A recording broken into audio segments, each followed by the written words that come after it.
निवेदन करती हूँ कि आप कृपया AI centre of excellence Bodhan AI के बारे में हम सबको बताएं।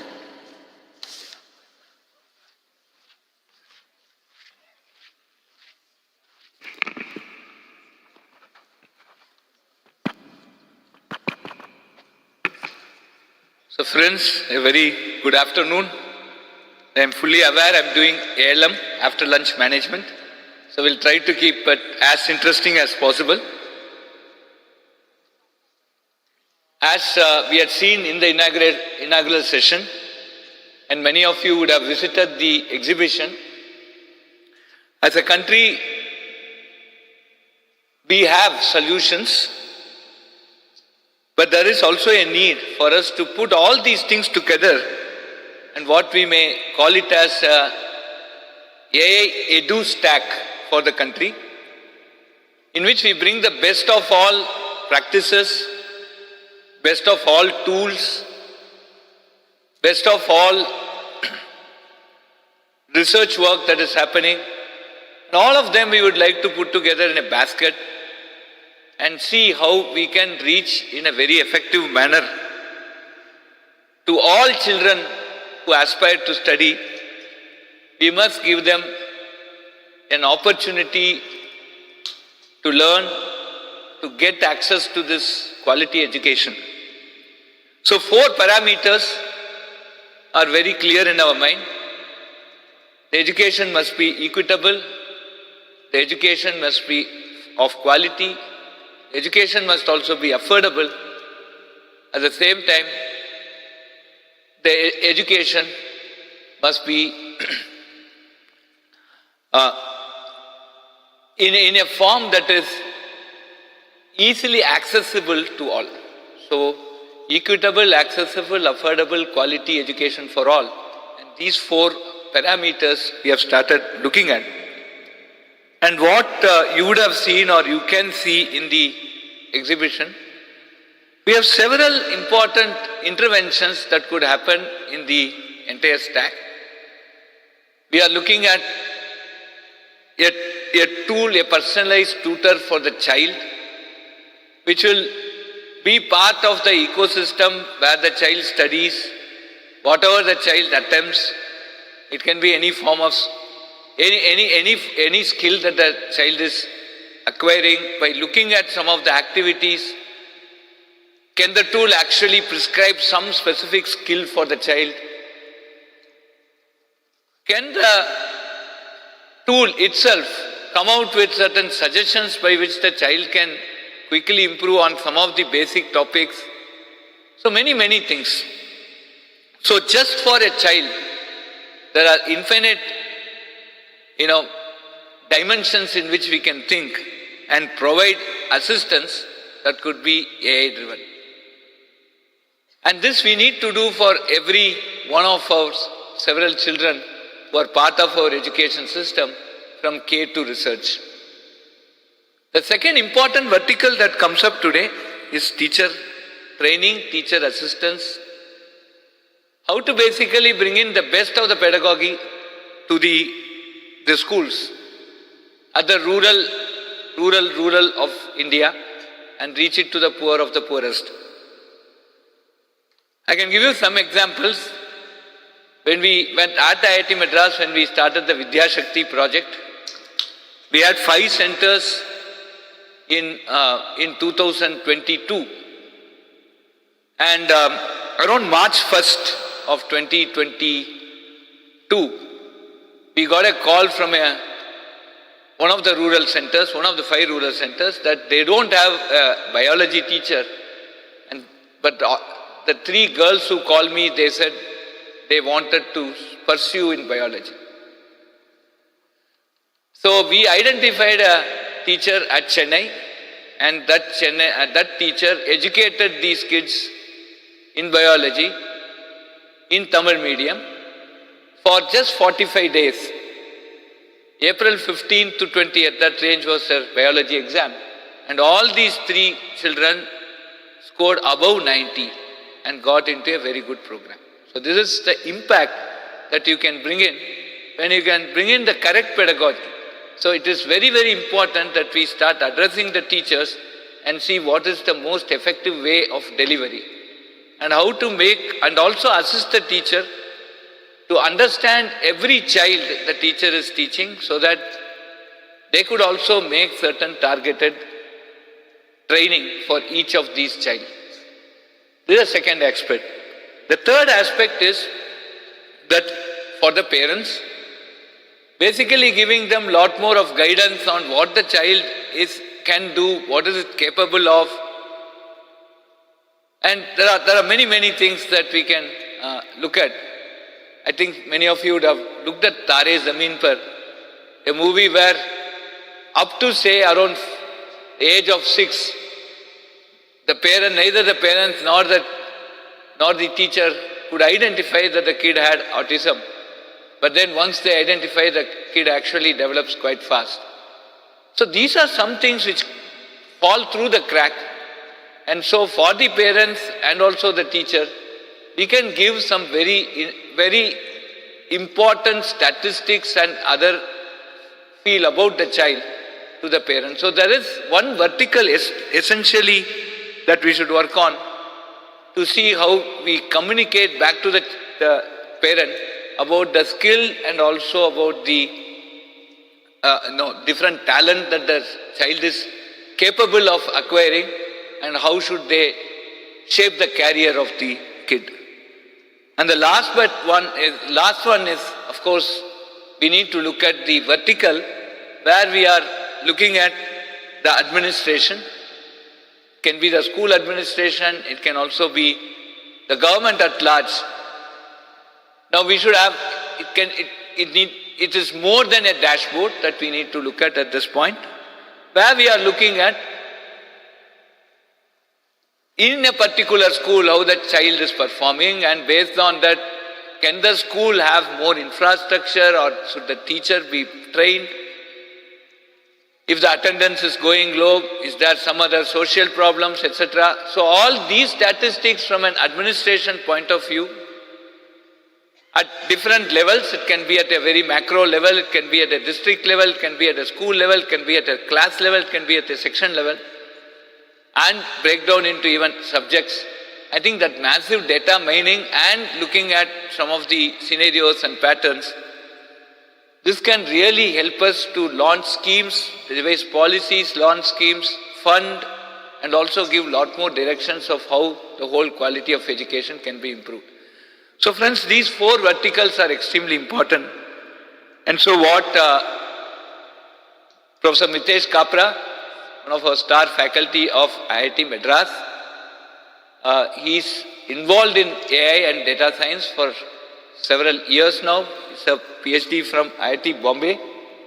And he will be presenting. He is in charge of the Bodhan AI, which is a Section 8 company that has been funded by the Ministry of Education, Government of India.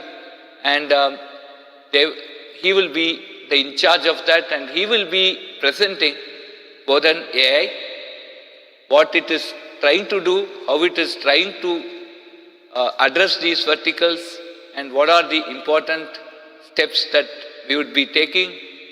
Some details about short-term goals and long-term goals. And then we have Pratyush. Everybody should be knowing about Sarvam, and it's one of the fastest growing sovereign language model. And so the LLM is going to play a very important role in the overall execution of the Bodhan AI.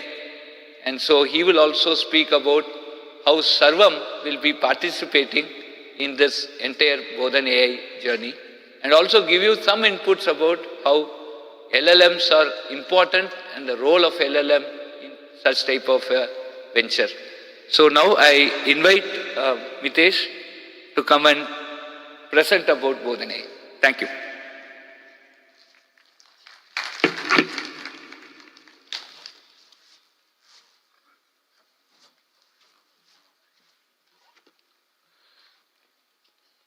Good afternoon, everyone.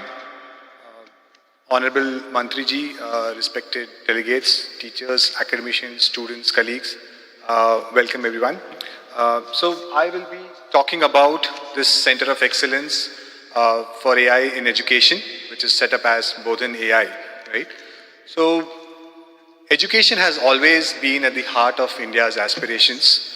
From our ancient universities to our modern schools, we as a country, as a civilization, have always believed in the power of education in shaping the future. And today, we are at a historic moment where this belief has not changed, but the tools available to us to accelerate the innovations in this space have dramatically changed, right? And it's up to us to make sure that we make use of this new form of intelligence called artificial intelligence, which is a resource which is now abundant. It can be replicated, adapted, and distributed at scale. Right? So how could it help in education? Now, before we talk about AI, let's first look at what does high-quality education depend on. Right? So high-quality education depends on three pillars: high-quality teaching/content, practice, and feedback. And these three pillars have been strengthened and perfected by the coaching centers of the country. You see the situation in the disparity in two setups here. One, coaching centers, where these three pillars have been perfected, and the other is our low-income schools, where we have limited content, a lack of teachers, fixed textbooks, not enough practice, not enough timely feedback, right? And if we talk about high-quality content, our friends from Khan Academy are here. It has set a bar for what high-quality content should look like, right? And such content, even if today you Google try to find on YouTube, it's available in English, maybe one or two Indian languages, but beyond that, no. Of course, there are efforts to make it accessible, but we are far, far behind. And we have so many languages, 22 languages mentioned in the 8th schedule, and so many dialects and so many other languages, right? So this is not accessible. Now, if I am aspiring for a student in a rural area to excel in some of these subjects, it's very important that this content is available in the regional languages. Now let's talk about practice. Even as a privileged faculty teaching at IIT Madras, when I'm trying to find some worksheets for my children to practice something as basic as HCF or LCM, I always hit a paywall, right? And this kind of practice has to be available at scale. That's what coaching centers do. But that is only limited to a certain income group. How do we make this practice accessible to all? And with that comes this loop. You have got access to content, you have practiced enough, but still you won't make progress till you get feedback. Right? And this loop is what coaching centers have perfected. And without this personalized feedback, students cannot make progress. So I will watch as many videos as possible, I'll keep practicing, but unless someone gives me that feedback in near real time, it does not help my journey. And what is the cost of this gap? And what is the cost of this inequitable system? Right? We have all read these reports. So at the foundational level, 55% children in standard 8 cannot do division. 50% children in standard 5 cannot read at standard 2 level. Right? There are very high dropout rates at higher grades, and we are talking about the gross enrollment ratio and how it should improve. And the teacher-student ratios are also quite high in our country. We understand this problem. I don't think anything that I've said here is new or it is not known. Every policy intervention, every training program, every change that we try to make, every curriculum change, is designed towards strengthening one or more of these pillars, right? But so far in the history of our country or history of education, we have never been able to provide all of these three pillars at the same time to every student in their language, covering the diversity of India. There's always been a trade-off. If you have high quality teaching, it cannot scale. The same teacher cannot be present everywhere. If you have scale, right, and you make the recordings of videos and distribute them, then you don't get personalization. If you want personalization, then the feedback is often time-consuming, expensive. It's all three of them have never been able to be delivered at the same time. Now the question is, could AI help? right? And I am very optimistic that it can. Whatever coaching centers do today for a premium, AI can do all of that at population scale. In AI, today we have a resource which can generate very high quality content. It can give you very high quality explanations.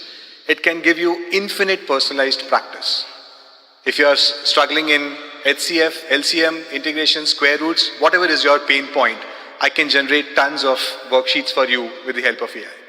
It can also give you very, very personalized feedback on where you are making mistakes and what's the path to correct all of this.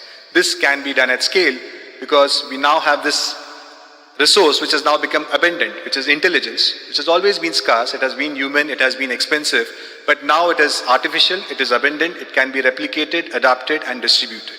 Can it serve as the basis for improving the education outcomes in the country? And there's a lot of potential for AI in education across all levels. If we talk about primary education, secondary education, higher education, skilling, across all the stakeholders, students, teachers, parents, administrators. Imagine a student in primary school who is struggling with reading. Can AI give it practice which is grounded in the mistakes that the student is making? And I'll show you a demo of that. Imagine a student who is practicing algebra and is stuck with a certain formula. Can AI help the student in arriving at the formula? Please note my words, I'm not saying give the answer, but help the student in arriving at the answer through Socratic pedagogy, where you don't reveal, you don't do direct instructions, but gradually help the student reach there. Can it help reduce the administrative load that teachers have today by automating their lesson plan generation and a lot of other administrative work, right? So if you look at teachers today, there is a part which is very human. Their job is to inspire, their job is to empathize, their job is to chart the journeys which are aligned with the syllabus. But there is also a lot of repetitive work that our teachers do today, which is sitting with a child to make him practice reading. Now imagine doing this with 60 kids, 5 minutes or 10 minutes of practice every day. This is very repetitive, very time consuming. Similarly, assessment. 60 students have written a homework or an assignment and the teacher has to evaluate it. The idea is, while keeping the human parts of teaching alive, the teacher has to be in the classroom, right? But trying to automate some of the repetitive, monotonic, mundane items in this workflow. The idea is not to create a parallel education system. The idea is to have teacher at the center. Schools will remain, classrooms will remain, teachers will be standing in front of students in the classroom. The workflow, the logic of what happens inside should change. We should add this layer of technology which takes away all the mundane work from the teachers and just focuses on the human-centric part of it. Can every parent at the end of a day or every 2 days, 3 days get a phone call from the AI saying that today your child was practicing reading with me and he has made progress. He's still struggling with certain words, but this is normal for his age. You don't need to worry. Another 2 weeks of practice and he'll get there. Right? Can this be done? Can the anxiety of parents be reduced by just a simple phone call? Right? That is what the power of AI is. And given the importance of this has to be developed as a digital public infrastructure for public good so that we can provide personalized teaching, infinite practice, continuous feedback to every child in every district in their mother tongue. And this digital public infrastructure or the building of this digital public infrastructure is exactly what Bodhan AI is going to do. Bodhan AI will focus on building this open source Bharat Edu AI stack as a digital public infrastructure. So now let me try to zoom into what do I mean by digital public infrastructure, right? If you say that Bodhan AI wants to be the equivalent of NPCI for UPI, what does it actually mean, right? So today, if you want to build edtech solutions for every child or every teacher in the country, take the case of a child in Haryana. The child may be studying in an English medium school, but when he or she wants to ask a doubt, he or she would want to interact in Haryana. The doubt may be about English, the doubt may be about maths, he or she may use terms like integration, differentiation and so on, but the language of communication may be Haryanvi. Right? And to enable this, there is a research required at the foundational layer. Who will build the Haryanvi speech recognition model? Who will build the Haryanvi speech synthesis model? Right? Today, this research is happening in silos. There's a lot of duplication of effort. Every edtech player is either trying to build it or in the absence of resources, trying to plug in models which are not built in India, right? And use models which are provided by foreign providers. Can we change that? Can we build this technology in India and make this research free for everyone to use? Let me take another example. The idea of Socratic pedagogy, where you don't want the LLM to give you the answer, but direct you towards the answer, tell you what the pain points are, maybe just read about this a bit and then come back. Imagine 3 different students who are struggling with the problem of highest common factor or lowest common multiple. One of them may be struggling because he or she does not know the tables of 8. Another may be struggling because they don't know what factors are. And a third may be struggling because they don't know what prime factors are. These are 3 different pain points all the teachers in this room may agree, which they would have seen different children struggling with, right? Can the AI give them this personalized feedback? For this, you need to train something known as an education LLM, which is grounded in this Socratic pedagogy and nudges the student in the right direction. Can this be developed as a public good, as a national asset? Right? Take one more example. If you want to make sure that handwritten assessments, handwritten content can be assessed automatically. There are many edtech players today building these solutions, but they're all plugging in models which are not Indian, right? They're just relying on the ChatGPTs or the Geminis of the world. Can we build a simple model which takes a photo of an answer sheet and gives you very detailed feedback on where the mistakes are made, and it is Indian? This is the core research layer that, as a center of excellence in AI, would be the responsibility of Bodhan AI. Through this research, we'll have assets developed, which would be speech recognition, OCR, speech synthesis, edu LLMs, and so on, everything that I spoke about. But putting these assets in the open by itself is not going to solve the problem. EdTech companies would also need hosted solutions. So these models have to be deployed on a sovereign infrastructure, right? Where now you can just plug in these models into your existing EdTech solutions. You already have an existing EdTech solution for measuring oral reading fluency in English. Now I tell you that at Bodhan AI, I have developed a speech diagnostics model for Hindi. Can you just plug in that into your existing solution and now start distributing it to Hindi medium schools, right? So that's the idea. For you to be able to do that, the burden should not be on you to hire the AI engineers who will take my model, deploy it, make them inference efficient, low cost, and so on. We could do that. We could host it on an AI infrastructure and try to provide it at cost, right? So that's the idea. The research IP that we build is free for everyone to use. We can provide hosted solutions at cost meaning, of course, there's the cost of GPU, there's the cost of maintenance, there's the cost of upgrade, there's the cost of keeping these models alive. Those costs, right? But not keeping the not-for-profit spirit of the organization alive and try to give it at a cost which is affordable for everyone. Only then it will reach the hands of the low-income group that we are really worried about. On top of this, we, as well as others, can build applications. Right? This is where the EdTech players come in. You build solutions, integrate our models, our technology with your solutions, enhance them, distribute. We'll also build our own reference solutions because we need to prove to the world that these solutions work at scale. We'll do randomized control trials in a large number of schools to show that whatever technology we are talking about is actually working at scale. And the last mile delivery is where we would like to, of course, rely on the government partners, the different education bodies, both within union government and state governments, who can help us take it to the last mile. So this is what the DPI structure looks like, right? This is the core part, the underlying 3 layers, the research, the core AI assets, the AI infrastructure, hosting of it. And then we have EdTech startups who could take this and productize it along with our own reference apps that we'll build. And then we have government for scale and rollout. Right? This is what DPI for education looks like. And this is what Bodhan AI will build. And while we do this, we will be grounded in the government policy frameworks, NEP 2020, and the other policy frameworks, right? So it says that you should not put smartphones or screens in the hand of a child. How do we circumvent that if we want to deliver this digital technology to children at grade 2 to grade 5? Right? How do we help children improve their oral reading fluency? And I will show an example of what this DPI can enable through the video that will just get played. This is a phone call being made to the child to initiate a session of reading. Can you please play the video?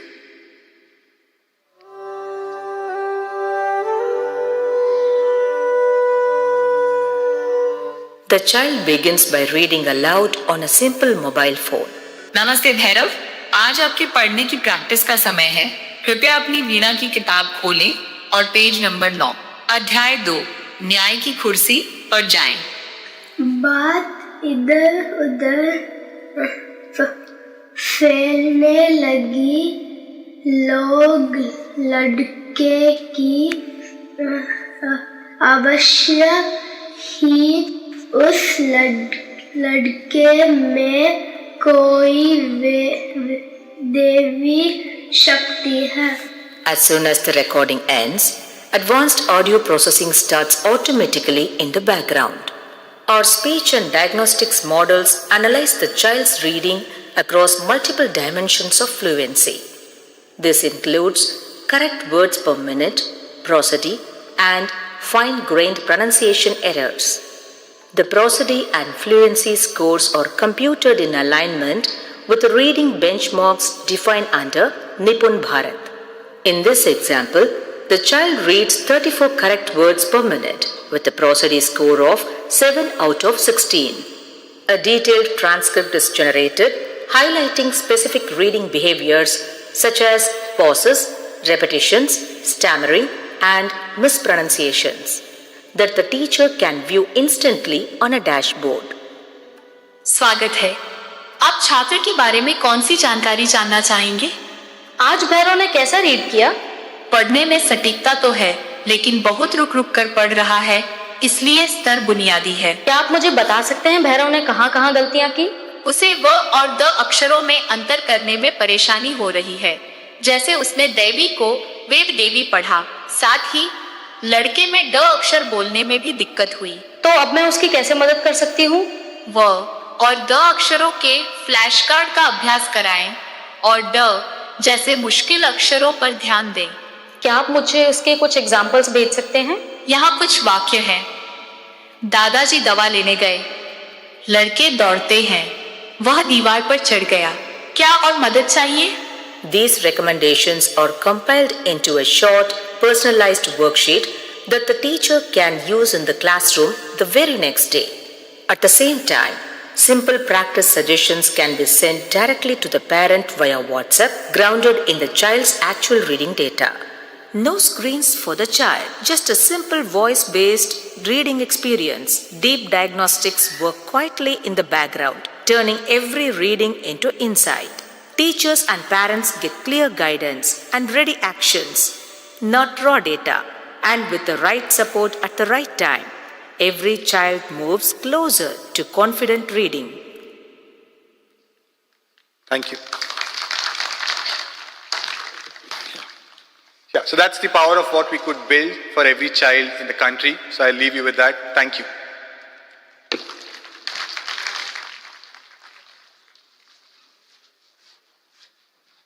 I'll invite Pratyush to talk about Sarvam, LLM, and its interface to EduStack, Bharat EduStack.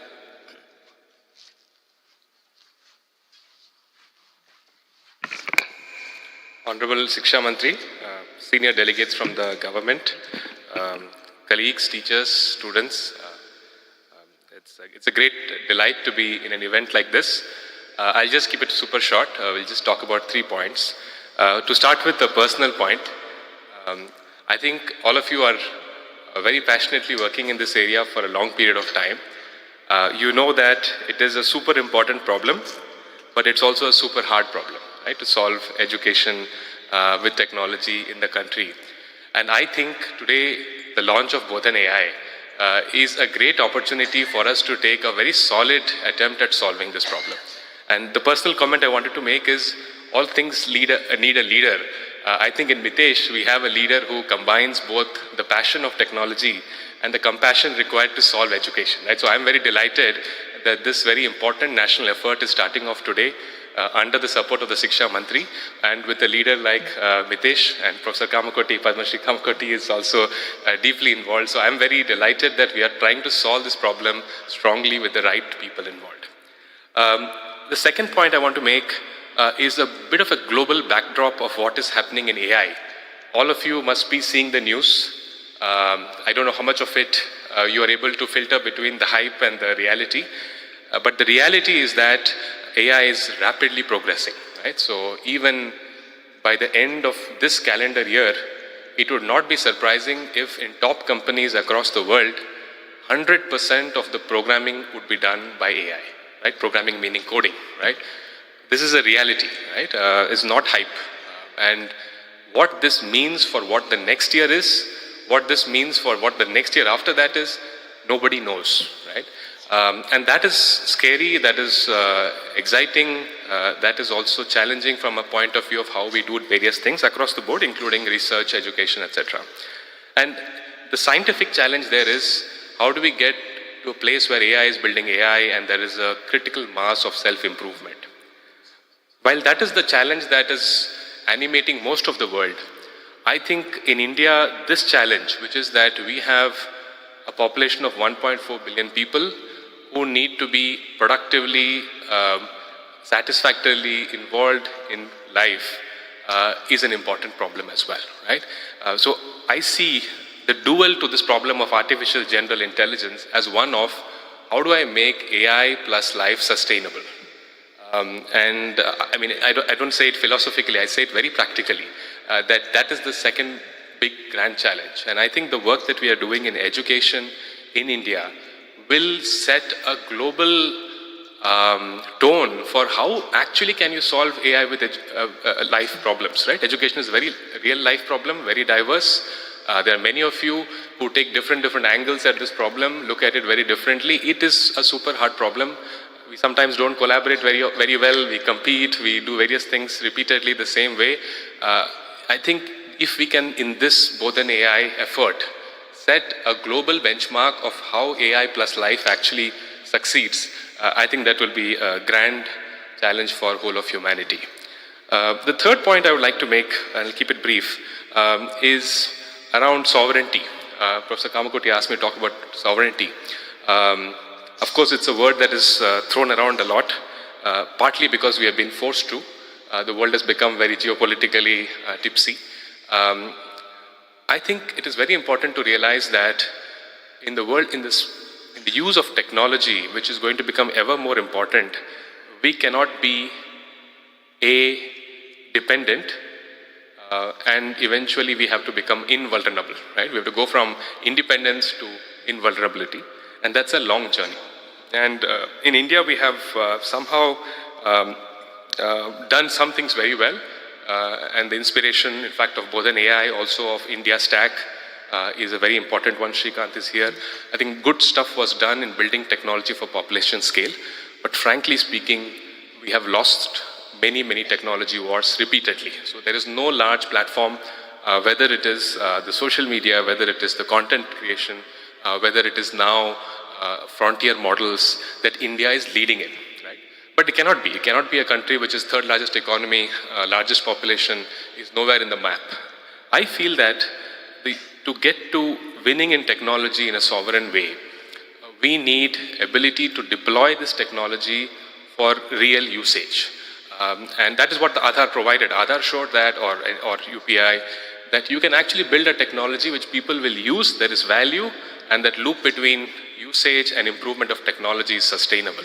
I feel that technology for education, technology for healthcare, technology for agriculture, maybe a few others, are those very important pieces of demand which we need to harness to build our own capability in technology, right? Because the distribution comes from the fact that India is a large democracy. That is where the access to technology needs to be provided, and that should be used to improve our own sovereign efforts in building technology.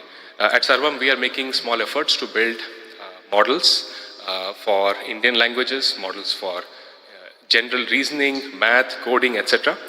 We are training them entirely from scratch without dependence on any other organization in terms of data sets, in terms of access to compute, etc.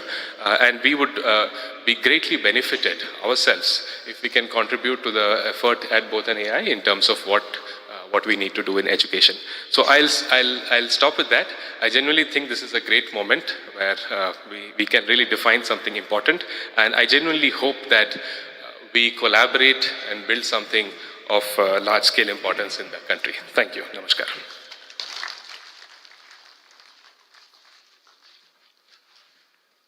Thank you, Pratyush. And we close this session. Before that, I'd like to place our deep sense of gratitude to the Ministry of Education, to the Honorable Minister, to secretaries here, Joint Secretary Samia ji, and also one important actor we have forgotten from morning. I apologize.